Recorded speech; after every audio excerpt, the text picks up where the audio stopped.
ಓಂ ಶ್ರೀ ಗುರು ಬಸವಲಿಂಗಾಯ ನಮಃ. ಸರ್ವರಿಗೂ ಶರಣ ಶರಣ.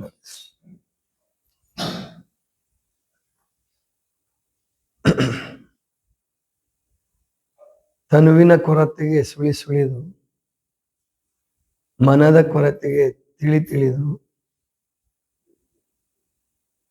ತನುವಿನ ಕೊರತೆಗೆ ಸುಳಿದು ಮನದ ಕೊರತೆಗೆ ನೆನೆದು ಭಾವದ ಕೊರತೆಗೆ ತಿಳಿದು ಶಬ್ದದ ಕೊರತೆಗೆ ಉಳಿದುಳಿದು ಗುಹೇಶ್ವರ ನಿಮ್ಮ ನಿಲವು ಎನ್ನ ಒಳಗೊಳ್ಳದಾಗಿ. ಇದು ಪ್ರಭುದೇವರ ಒಂದು ಅಪರಿಚಿತ ವಚನ. ಅಂದ್ರೆ ಇದು ಹೆಚ್ಚು ಜನರಿಗೆ ಗೊತ್ತಿಲ್ಲ ಮತ್ತು ಇದು ಮೊದಲಿಗೆ ಏನು ಗೊತ್ತೂ ಆಗೋದಿಲ್ಲ. ತನುವಿನ ಕೊರತೆಗೆ ಸುಳಿದು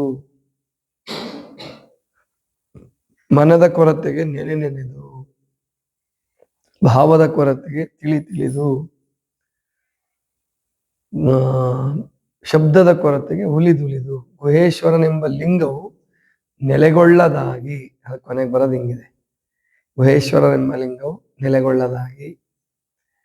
ಅದ್ಭುತವಾದಂತಹ ವಚನ. ಅಂದ್ರೆ ಮನುಷ್ಯ ಈಗಂತೂ ನೋಡ್ತಾ ಇದ್ದೀರಿ ನೀವು, ಎಲ್ಲರೂ ಸುತ್ತೋದು ಒಂದ್ ಕಡೆಯಿಂದ ಒಂದ್ ಕಡೆಗೆ ಇನ್ನೊಂದ್ ಕಡೆಗೆ. ಯಾವ ಬಸ್ಸು ಖಾಲಿ ಇಲ್ಲ, ಯಾವ ಟ್ರೈನು ಖಾಲಿ ಇಲ್ಲ, ಯಾವ ಫ್ಲೈಟು ಖಾಲಿ ಇಲ್ಲ. ಅಷ್ಟ್ರ ಮಟ್ಟಿಗೆ ಸುತ್ತೋದು. ರಾತ್ರಿ 12 ಗಂಟೆವರೆಗೂ ಮಲಗಲ್ಲ ಕೆಲವು ಊರುಗಳಲ್ಲಿ. ಅಂದ್ರೆ ಮನುಷ್ಯನಿಗೆ ಸಮಾಧಾನ ಇಲ್ಲ. ಇದು ತನುವಿನ ಕೊರತೆ ಅಂತಾರೆ ಪ್ರಭುದೇವರು. ಅಂದ್ರೆ ಶರೀರದ ಗುಣ ಅದು ಒಂದ್ ಕಡೆ ಕೂತ್ಕೊಳ್ಳೋಕೆ ಇಷ್ಟಪಡಲ್ಲ. ಅದು ಯಾವಾಗ ಒಂದ್ ಕಡೆ ಕೂತ್ಕೊಳ್ಳೋಕೆ ಇಷ್ಟಪಡುತ್ತೋ ಅವತ್ತಿನಿಂದ ಅವನ ಉದ್ಧಾರ ಪ್ರಾರಂಭ ಆಗುತ್ತೆ. ಅಂದ್ರೆ ಚಿಂತನೆ ಮಾಡ್ತಾನೆ, ವಿಚಾರ ಮಾಡ್ತಾನೆ, ಸರಿ ಯಾವುದು ತಪ್ಪು ಯಾವುದು ಅಂತ ಹೇಳಿ ತಿಳುವಳಿಕೆ ಬರುತ್ತೆ ಒಂದ್ ಕಡೆ ನಿಂತಾಗ. ಇಲ್ಲದೆ ಹೋದ್ರೆ ಸುತ್ತೋದು. ಹುಡುಕಾಡ್ತಾನೆ ಮನುಷ್ಯ. ಅದು ಸರಿ ಇರ್ಬೋದೇನೋ, ಇದು ಸರಿ ಇರ್ಬೋದೇನೋ, ಅಲ್ಲಿ ನೆಮ್ಮದಿ ಸಿಗ್ಬೋದೇನೋ, ಇಲ್ಲಿ ಆರೋಗ್ಯ ಸಿಗ್ಬೋದೇನೋ ಅಂತೇಳಿ ಹುಡುಕಾಡಿ ಕೊನೆಗೇನು ಸಿಗ್ಲಾರ್ದೆ ಸತ್ತು ಹೋಗ್ಬಿಡ್ತಾನೆ. ಈಗೆಲ್ಲ ಕಡೆ ಕರ್ನಾಟಕದಾದ್ಯಂತ ಅಥವಾ ದೇಶದಾದ್ಯಂತ ಚರ್ಚೆ ಆಗ್ತಾ ಇದೆ.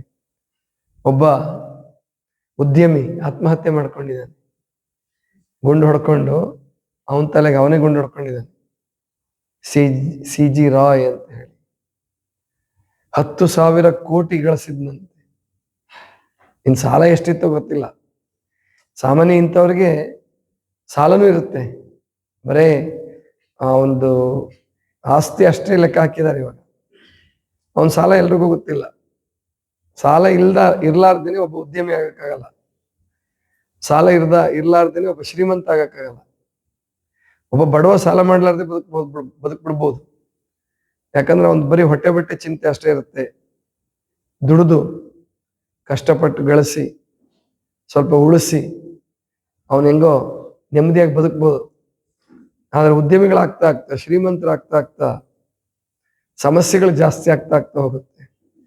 ಹಿಂದೆ ಸುಮಾರು ಒಂದು 6 ವರ್ಷದ ಹಿಂದೆ ಇರ್ಬೋದು, 6-7 ವರ್ಷ ಆಗಿರ್ಬೋದು, ಸಿದ್ಧಾರ್ಥ ಆತ್ಮಹತ್ಯೆ ಮಾಡ್ಕೊಂಡಿದ್ದ ನದಿಗೆ ಹಾರ್ಬಿಟ್ಟು. ಕಾಳಿ ನದಿ,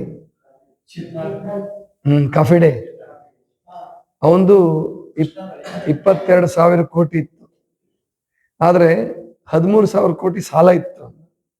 ಗೊತ್ತಾಯ್ತಲ್ಲ, ಸಾಲಕ್ಕೆ ಹೆದರ್ಕೊಂಡೆ ಆತ್ಮಹತ್ಯೆ ಮಾಡ್ಕೊಂಡಿದ್ದ. ಅಂದ್ರೆ ಇವರೆಲ್ಲ ನ್ಯಾಯ ಮಾರ್ಗದಲ್ಲಿ ಹೋದವರಲ್ಲ. ಯಾರೇ ಆಗ್ಲಿ ವಿಪರೀತ ಗಳಿಸ್ಬೇಕಾದ್ರೆ ಅನ್ಯಾಯ ಮಾರ್ಗ ಸ್ವಲ್ಪ ಹಿಡಿಲೇಬೇಕಾಗ್ತದೆ. ಆದ್ರಿಂದನೇ ಅದು ಚುಚ್ಚುತ್ತಾ ಇರ್ತದೆ ಒಳಗಡೆ. ಅವ್ರಿಗೆ ಊಟ ಮಾಡಿದ್ರೆ ಸಮಾಧಾನ ಇಲ್ಲ, ಕೂತ್ರೆ ಸಮಾಧಾನ ಇಲ್ಲ, ನಿಂತ್ರೆ ಸಮಾಧಾನ ಇಲ್ಲ. ಕೆಲವರು ಹೆಂಗೋ ಕುಡಿದು ಡ್ರಗ್ಸ್ ಅಡಿಕ್ಷನ್ ಆಗಿ ಹೆಂಗೋ ಜೀವನ ಕಳೆದು ಬಿಡ್ತಾರೆ. ಆಮೇಲೆ ಕಾಯಿಲೆ ಆಗುತ್ತೆ, ಹಾಸ್ಪಿಟ್ಲ್ಗಳಲ್ಲಿ ಆಪರೇಷನ್ ಮಾಡಿಸ್ಕೊಂತಾರೆ, ಮತ್ತೊಂದು ಮಾಡಿಸ್ಕೊಂತಾರೆ. ಒಟ್ಟು ನೆಮ್ಮದಿ ಇರಲ್ಲ ಅವ್ರಿಗೆ. ಎಲ್ಲಿ ಹಣ, ಅಧಿಕಾರ, ಅಂತಸ್ತು ಇವೆಲ್ಲ ಅನ್ಯಾಯದಿಂದ ಬರ್ತವೋ ಅಲ್ಲಿ ನೆಮ್ಮದಿ ಇರಲ್ಲ. ನ್ಯಾಯದಿಂದ ಬಂದ್ರೆ ನೆಮ್ಮದಿ ಇರುತ್ತೆ. ಈಗ ಅವ್ನು ನ್ಯಾಯದಿಂದ ಬರೋದು ತುಂಬಾ ಕಷ್ಟ, ಅನ್ಯಾಯದಿಂದ ಬರೋದೇ ಜಾಸ್ತಿ. ಆದ್ರಿಂದನೇ ಈ ತನುವಿನ ಕೊರತೆಯನ್ನೇ ಇಟ್ಕೊಂಡು ಸುಳಿದು ಸುಳಿದು ಸುಳಿದು ಅಡ್ಡಾಡಿ ಅಡ್ಡಾಡಿ ಈ ಕ್ಷೇತ್ರ ಚೆನ್ನಾಗಿಲ್ಲ, ಈ ಸಂಸ್ಥೆ ಚೆನ್ನಾಗಿಲ್ಲ, ಈ ಊರು ಚೆನ್ನಾಗಿಲ್ಲ, ಈ ರಾಜ್ಯ ಚೆನ್ನಾಗಿಲ್ಲ, ಈ ದೇಶ ಚೆನ್ನಾಗಿಲ್ಲ. ಅವನ್ ಮನಸ್ಸೇ ಚೆನ್ನಾಗಿಲ್ದಿದ್ದಾಗ ಇನ್ನೆಲ್ಲಿ ಹೋದ್ರು ಅವನಿಗೆ ಚೆನ್ನಾಗಿರಲ್ಲ. ಇನ್ನು ಅರ್ಥ ಮಾಡ್ಕೋಬೇಕು. ತನುವಿನ ಕೊರತೆ ಇದು. ತನುವಿನಲ್ಲಿ ಕೊರತೆ ಇದ್ದಾಗ ಎಲ್ಲ ಕಡೆ ಕೊರತೆ ಕಾಣಿಸುತ್ತದೆ. ಅದೇ ತನು ತೃಪ್ತಿಯಾಗಿದ್ದಾಗ ಅವನು ಎಲ್ಲಿರ್ತಾನೋ ಅಲ್ಲೇ ನೆಮ್ಮದಿಯಾಗಿರ್ತಾನೆ. ಏನು ಬೇಡ, ಗುಡ್ಡದಲ್ಲೇ ಕೆಲವರು ನೆಮ್ಮದಿಯಾಗಿರ್ತಾರೆ.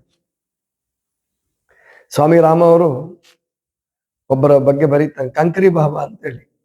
ಕಂಕರಿ ಕಂಕರಿ ಅಂತಂದ್ರೆ ಈ ಜಲ್ಲಿ ಜಲ್ಲಿ ಅಂತೀರಿ ನೀವು, ಈ ಕಡೆ ಕಡಿ ಅಂತೀರಿ. ಉತ್ತರ ಕರ್ನಾಟಕ ಕಡಿ ಅಂತೀರ, ದಕ್ಷಿಣ ಕರ್ನಾಟಕ ಜಲ್ಲಿ ಅಂತಾರೆ. ಅಕ್ಕಲ್ಲು ಅವನಿಗೆ ಕಂಕರಿ ಬಾಬಾ ಅಂತ ಕರೀತಿರ್ತಾರೆ. ಯಾಕೆ ಅಂದ್ರೆ ಅವನೊಂದು ಗುಡ್ಡದ ಮೇಲೆ ಈ ತರ ಒಂದು ಮಡ್ಡಿ, ಅಲ್ಲೊಂದು ಮರದ ಕೆಳಗೆ ಕೂತು ಸಾಧನೆ ಮಾಡ್ತಿರ್ತಾನೆ. ಹಾಗೆ ಸಾಧನೆ ಮಾಡ್ತಿರ್ಬೇಕಾದ್ರೆ ಯಾರು ಬೇಕಾಗಿಲ್ಲ ಅವನಿಗೆ. ಅವನು ಹೆಂಗೋ ಊಟದ ವ್ಯವಸ್ಥೆ ಮಾಡ್ಕೊಂಡಿದ್ದ, ಭಿಕ್ಷಕ್ಕೂ ಹೋಗ್ತಿರ್ಲಿಲ್ಲ. ಕೆಲವು ಸಿದ್ಧಿಗಳನ್ನ ಮಾಡ್ಕೊಂಡಿರ್ತಾರೆ. ಅವ್ರಿಗೆ ಹೇಗೋ ಊಟದ ವ್ಯವಸ್ಥೆ ಆಗಿರುತ್ತೆ, ಅಥವಾ ಕೆಲವು ಗಿಡಮೂಲಿಕೆಗಳಿದಾವಂತೆ, ನನಗೆ ಗೊತ್ತಿಲ್ಲ. ಅದನ್ನ ತಿನ್ಬಿಟ್ರೆ 6 ತಿಂಗಳ ಹಸಿವೆ ಆಗೋದಿಲ್ಲ ಅಂತ. ಅದಕ್ಕೆ ಇವನು ಗುಡ್ಡದ ಮೇಲೆ ಕೂತಿದ್ದಾನೆ, ಒಬ್ಬನೇ ಇದ್ದಾನೆ, ತಪಾಸು ಮಾಡ್ತಾನೆ ಅಂದ್ಕೊಳ್ಳಿ ಎಲ್ಲರೂ ಬರಕ್ ಶುರು ಮಾಡೋದು.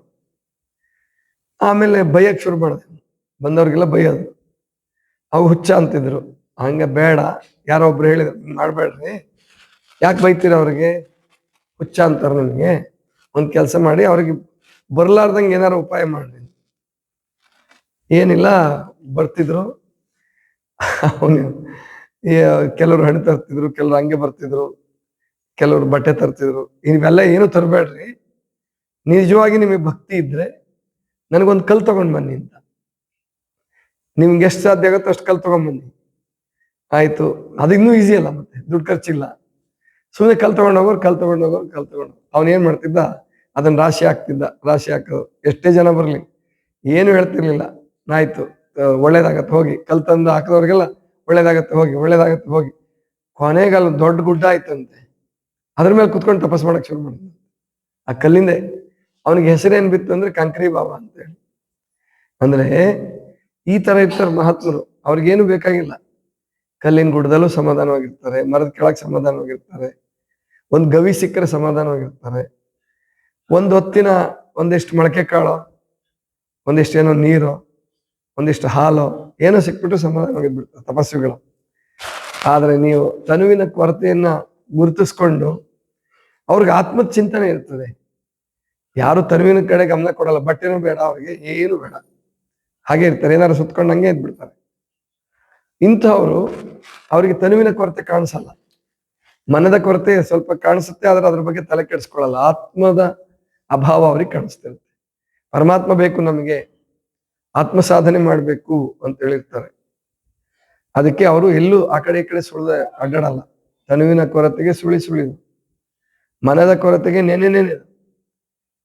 ಅಂದ್ರೆ ಮನಸ್ಸಿನ ಕೊರತೆ ಇದೆ, ನೆನೆಯೋದು ಅಂದ್ರೆ ಸಂಕಲ್ಪ ವಿಕಲ್ಪ ಮಾಡ್ತಾನೆ.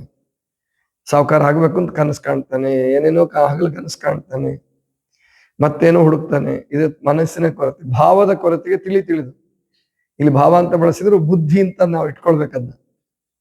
ಬುದ್ಧಿಯ ಕೊರತೆಗೆ ಓದೋದು, ಆಮೇಲಿಂದ ಕೇಳೋದು, ಆ ಪುಸ್ತಕ ಓದ್ದೆ, ಈ ಪುಸ್ತಕ ಓದ್ದೆ, ಬರ್ದೆ, ರಚನೆ ಮಾಡಿದೆ, ಹಾಡ್ದೆ, ಏನೆಲ್ಲ ಮಾಡಿದೆ. ಇದು ಬುದ್ಧಿಯ ಕೊರತೆ ಅಥವಾ ಭಾವದ ಕೊರತೆ. ಅದಕ್ಕೆ ತಿಳ್ಕೊಳ್ಳೋದು, ತಿಳಿದು. ಶಬ್ದದ ಕೊರತೆಗೆ ಉಲಿದು ಮಾತಾಡೋದು, ಶಬ್ದದ ಕೊರತೆ. ಈಗ ನೀವು ಸಣ್ಣ ಮಕ್ಳನ್ನ ಬಿಡಿ, ಏನ್ ಮಾತಾಡ್ತಿರ್ತಾರೆ ಗೊತ್ತಾ ಅವರು. ಅವಕ್ಕೆ ಇನ್ನು 3 ವರ್ಷ 4 ವರ್ಷ ಏನು ಗೊತ್ತಿಲ್ಲ. ಆದ್ರೆ ಅವ್ರಿಗೆ ಬಿಟ್ರೆ, 2 ಮಕ್ಳನ್ನ ಬಿಟ್ಬಿಟ್ರೆ ಸುಮ್ನೆ ನೀವು ದೊಡ್ಡವ್ರು ನಿಮ್ ಕೆಲಸ ಮಾಡ್ಕೊಂತ ಇರಿ, ತಾಸು ಮಾತಾಡ್ತಾನೆ ಇರ್ತವೆ. ಯಾಕಂದ್ರೆ ಅದು ಆ ಶಬ್ದದ ಕೊರತೆ ಇದೆ ಅವುಗಳಿಗೆ. ಸಮಾಧಾನ ಇಲ್ಲ, ಮೌನವಾಗಿರ್ಬೇಕು. ಎಲ್ಲೋ ಸಿದ್ದರಾಮೇಶ್ವರ ಅಂತ ಮಗು ಅದು ಮೌನವಾಗಿರ್ಬೋದು. ಅದು ಆತ್ಮಸಿದ್ಧಿ ಆಗಿರುವಂತ ಯಾವುದೋ ಜನ್ಮಾಂತರದ ಆತ್ಮ ಸಾಧನೆಯ ಫಲ ಅದು. ಅಂತ ಆತ್ಮಗಳು ಹುಟ್ಟೋದು ಬಹಳ ಅಪರೂಪ ಜಗತ್ತಿನಲ್ಲಿ. ಅಂತಹ ಆತ್ಮ ಏನು ಶಬ್ದದ ಕೊರತೆ ಇರ್ತದೆ. ಪ್ರತಿಯೊಬ್ರು ಮಾತಾಡ್ಬೇಕು. ಹೆಣ್ಮಕ್ಳು ಒಂದಷ್ಟು ಜನ ಸೇರ್ಕೊಂಡ್ಬಿಟ್ರೆ ಮಾತಾಡ್ತಾರೆ. ಗಂಡ್ಮಕ್ಳು ಮಾತಾಡ್ತಾರೆ, ಹೆಣ್ಮಕ್ಳು ಮಾತಾಡೋದು. ಸಮಾಧಾನ ಇಲ್ಲ. ಕೊನೆಗೆ ಹೇಳ್ತಾರೆ, ಗುಹೇಶ್ವರನೆಂಬ ಲಿಂಗವು ನೆಲೆಗೊಳ್ಳದಾಗಿ. ಗುಹೇಶ್ವರ ಅನ್ನುವ ಲಿಂಗ ನೆಲೆಗೊಂಡಿಲ್ಲ, ಅದಕ್ಕೆ ಇವೆಲ್ಲ ಕೊರತೆ ಕೊರತೆ ಕೊರತೆ. ಗುಹೇಶ್ವರನೆಂಬ ಲಿಂಗ ತನುವಿನಲ್ಲಿ, ಮನಸ್ಸಿನಲ್ಲಿ, ಭಾವದಲ್ಲಿ, ಮಾತಿನಲ್ಲಿ ನೆಲೆಗೊಂಡು ಬಿಟ್ರೆ ಅವನಿದ್ದಲ್ಲೇ ತೃಪ್ತವಾಗಿರ್ತಾನೆ, ಇದ್ದಿದ್ರಲ್ಲೇ ತೃಪ್ತವಾಗಿರ್ತಾನೆ. ಅವನ ಜೀವನ ಇನ್ನೊಬ್ಬರಿಗೆ ಮಾರ್ಗದರ್ಶಕ ಆಗುತ್ತೆ, ಇನ್ನೊಬ್ಬರಿಗೆ ಸಂತೋಷ ಕೊಡುತ್ತೆ.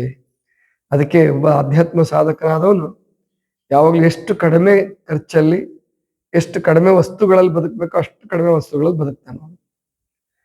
ಹಾಗೆ ಬದುಕೋದನ್ನ ಪ್ರಾಕ್ಟೀಸ್ ಮಾಡ್ತಾರೆ. ಅದಕ್ಕೆ ನಮ್ಮ ಕಾಡಿಗೆ ಹೋಗ್ತಿದ್ದು ಕೇವಲ ಶಾಂತಿ ಸಿಗುತ್ತೆ ಕಾಡಲ್ಲಿ ಅಂತ ಹೋಗ್ತಿರ್ಲಿಲ್ಲ ಅವ್ರು. ಹಾಗೆ ನೋಡ್ತಾ ಹೋದ್ರೆ ಊರಿಗಿಂತ ಜಾಸ್ತಿ ಗದ್ದಲ ಇರ್ಬೋದು ಕಾಡಲ್ಲಿ. ರಾತ್ರಿ ಹೊತ್ತು ಊರಿಗಿಂತ ಜಾಸ್ತಿ ಕಾಡಲ್ಲಿ ಗದ್ದಲ ಇರುತ್ತೆ. ಅವರು ಕಾಡಲ್ಲೇನು ಇರ್ತಿರ್ಲಿಲ್ಲ. ಬುದ್ಧ ಆಗ್ಲಿ, ಋಷಿಗಳಾಗ್ಲಿ ಗುಡ್ಡಗಳನ್ನ ಆರಿಸ್ಕೊಂತ ಇದ್ರು, ದೊಡ್ಡದು ಎತ್ತರವಾದ ಗಿರಿಗಳನ್ನ ಆರಿಸ್ಕೊಂತ ಇದ್ರು. ಅಲ್ಲಿ ಕುಡಿಸ್ಲಾಕೊಂತಿದ್ರು. ಅಲ್ಲಿ ಪ್ರಾಣಿಗಳು ಬರ್ತಿರ್ಲಿಲ್ಲ ಎತ್ತರಕ್ಕೆ. ಕಾಡು ಬೇರೆ, ಗಿರಿಗಳು ಬೇರೆ, ಗುಡ್ಡಗಳು ಬೇರೆ. ಅಲ್ಲಿ ಪ್ರಾಣಿಗಳು ಇವ್ರಿಗೆ ತೊಂದರೆ ಕೊಡ್ತಿರ್ಲಿಲ್ಲ. ಅವ್ರು ಪ್ರಾಣಿಗಳು ಬೇಟೆ ಆಡೋದು ಸಾಮಾನ್ಯವಾಗಿ ರಾತ್ರಿ ಹೊತ್ತೆ ಸಂಚಾರ. ಹಂಗ ಆ ಘೋರಾರಣ್ಯದಲ್ಲಿ ಇರ್ತಿರ್ಲಿಲ್ಲ ಸಾಧುಗಳು. ಅವರೆಲ್ಲ ಗುಡ್ಡದ ಮೇಲೆ ಅಥವಾ ಗುರುಕುಲ ಕಟ್ಕೊಳ್ತಿದ್ರು, ಅಲ್ಲಲ್ಲಿ ಗುಂಪು ಗುಂಪಾಗಿರ್ತಿದ್ರು. ಅದಕ್ಕೆ ಹುಡ್ಕೊಂಡು ಹೋಗ್ತಿದ್ರು, ಸತ್ಸಂಗ ಹುಡ್ಕೊಂಡು ಹೋಗ್ತಿದ್ರು, ಶಾಂತಿಯನ್ನು ಅರಸ್ಕೊಂಡು ಹೋಗ್ತಾ ಇದ್ರು. ಆ ಸತ್ಸಂಗದಲ್ಲಿದ್ದು ಶಾಂತವಾಗಿದ್ದು ಕಡಿಮೆ ಖರ್ಚಲ್ಲಿ ಹಣ್ಣು ಹಂಪಲುಗಳನ್ನು ತಿನ್ಕೊಂಡ್ರೆ ಇನ್ನೂ ಆರೋಗ್ಯ ಚೆನ್ನಾಗಿರುತ್ತೆ, ಮನಸ್ಸು ಗಟ್ಟಿ ಆಗ್ತಾ ಹೋಗುತ್ತೆ ಅನ್ನೋದು ಅವ್ರ ಗುರಿ ಇತ್ತು. ಹೀಗೆ ಸಾಧನೆ ಮಾಡಿದ್ದಾರೆ. ಪ್ರಭುದೇವರು ಕೂಡ ಈ ತರ ಸಾಧನೆ ಮಾಡಿದಾರ. ಅವರು ಸಾಧನೆ ಮಾಡಿರೋದಕ್ಕೆ ಈ ವಚನ ಹೇಳಿದ್ರು.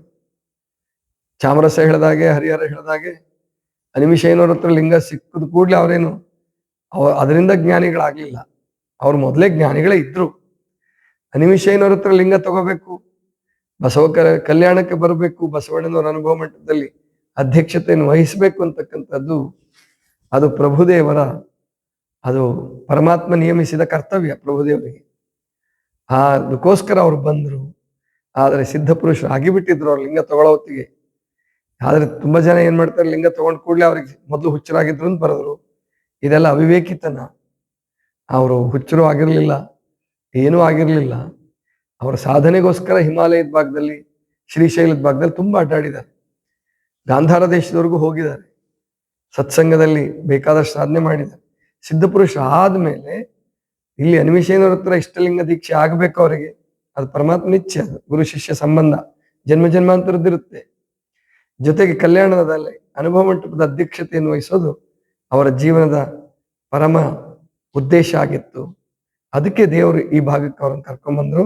ಅದು ಬಸವಣ್ಣನವರ ಕ್ರಾಂತಿಯ ಅದೃಷ್ಟ. ಅದು ಬಸವಣ್ಣವ್ರ ಪ್ರಭುದೇವ್ರ ಬಗ್ಗೆ ಹೇಳಿದ್ದಾರೆ.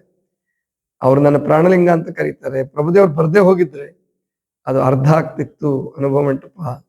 ಆದ್ರಿಂದ ಪ್ರಭುದೇವ್ರು ಬಂದ್ರು. ಬಹಳ ದೊಡ್ಡ ವ್ಯಕ್ತಿ. ಅವ್ರನ್ನ ಸಾಕ್ಷಾತ್ ಶಿವ ಅಂತ ಕರೆದ್ರು ಕವಿಗಳು.